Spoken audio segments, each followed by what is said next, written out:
Let's be real, this year's Daytona 500 felt like a frustrating mix of delays, strategy debates, and inevitable chaos, all leading to a winner who survived a crashfest.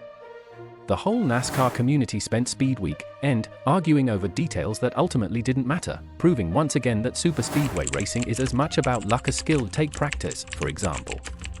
There was endless discussion about whether teams needed it ahead of Daytona 500 qualifying. Sure, it helped Brad Keselowski, who had mechanical issues, but for chartered drivers already locked in, it was irrelevant. Then came the actual race, where NASCAR burned through nearly 25 laps under caution due to rain delays and pit road maintenance. Fans were frustrated, feeling they were robbed of actual racing. But in reality, those lost laps would have just been fuel-saving processions, drivers rolling at quarter throttle to minimize pit stops.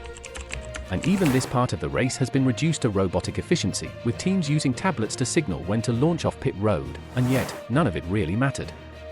The entire manufacturer pit strategy, where Chevrolet, Ford, and Toyota teams are expected to work together, was thrown out the window once the wreck started.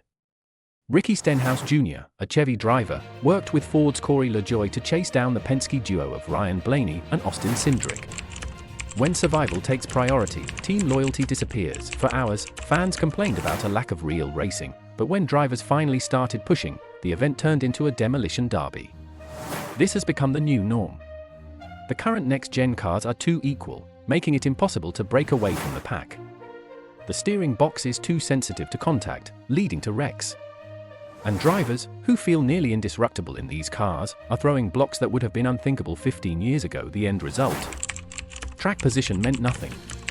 After all the talk about the importance of starting in the first two rows, William Byron won from 10th place on the final restart and 7th on the last lap, simply by avoiding the chaos. Yes, the Daytona 500 is historic. Yes, it's still a marquee event. But in terms of actual sporting value, races like the Southern 500 and Coca-Cola 600 have more weight.